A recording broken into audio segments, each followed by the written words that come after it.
کے تعلق سے ایک اہم اور ضروری مسئلہ موجود ہے۔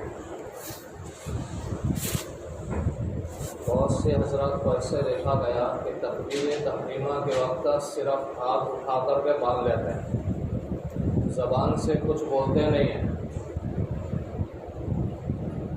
تو وہ نماز میں داخل ہی نہیں ہوتے، نماز میں ان کی انٹری نہیں ہوتی ہے، ان کی نماز صحیح نہیں ہوتی۔ ایک آدمی بائک پر کیک مار رہا ہے لگاتار، اتنی محنت کر رہا ہے، پھر بعد میں پتہ چلا یار چابی ہی نہیں لگائی تھی۔ نماز میں داخل ہونے کے لیے ضروری ہے باقاعدہ تکبیر تحریمہ آپ کہے اللہ اکبر، ہاتھ اٹھانا تو سنت ہے، تکبیر تحریمہ یہ فرض ہے، اس کے بغیر نماز میں داخل۔ تکبیر تحریمہ کا مطلب اللہ اکبر یہ زبان سے کہنا ہے، دل میں نہیں کہنا۔ بعض لوگ بولتے ہیں لیکن دل میں بولتے ہیں۔ اسی طرح قرات بھی پڑھتے ہیں تو دل میں پڑھتے ہیں، التحیات پڑھتے ہیں دل میں پڑھتے ہیں۔ ہر وہ چیز جس کا تعلق قول سے ہے، زبان سے، جیسے تکبیر تحریمہ، قرات، تشہد، طلاق، یمین، قسم، جتنی بھی چیزیں جن کا تعلق زبان اور قول سے ہے، اس میں ضروری ہے کہ آپ اتنا زور سے بولیں کہ خود سن سکیں،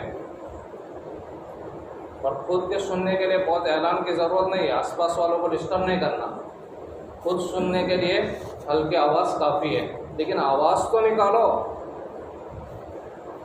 ہندوانی رحمۃ اللہ علیہ کا قول یہ ہے کہ خود سن سکے یہ ضروری ہے، اور علامہ شامی وغیرہ نے اسی کو اصح کہا ہے، یہ احوط ہے، اسی پر عمل ہونا چاہیے۔ لیکن اگر کوئی اتنی آواز نہیں نکالتا ہے تو کم از کم تصحیح حروف یہ ضروری ہے۔ یہ بلخی کا اور امام کرخی کا قول ہے، اس پر بھی فتویٰ دیتے ہیں ضرورتاً، لیکن آخری درجے میں۔ تصحیح حروف میں بھی ضروری ہوگا کہ آپ کے ہونٹ حرکت کریں، تو جو بندہ اس طرح سے قرات کرتا ہے یا تکبیر تحریمہ اس طرح سے کہتا ہے کہ اس کے ہونٹ بھی حرکت نہیں کرتے ہیں، تو یاد رکھو کسی کے نزدیک اس کی نماز صحیح نہیں ہوگی، کسی کے نزدیک آخری درجے میں بھی نہیں ہوگی۔ اس لیے اس مسئلے کو سنگینی سے لیں۔ ہم کو آس پاس دیکھتے ہیں، آج بھی کل ایک عالم کا فون آیا تھا کہ اس میں لوگوں کی غلطی ہے، میں نے کہا میں بھی محسوس کرتا ہوں، ان کے ہونٹ بھی حرکت نہیں کرتے نماز کے لیے جب کھڑے ہوتے، تو کہاں سے دل میں قرات کر رہے ہیں، دل میں تکبیر تحریمہ پڑھ رہا ہے، تو نماز کیسے ہو؟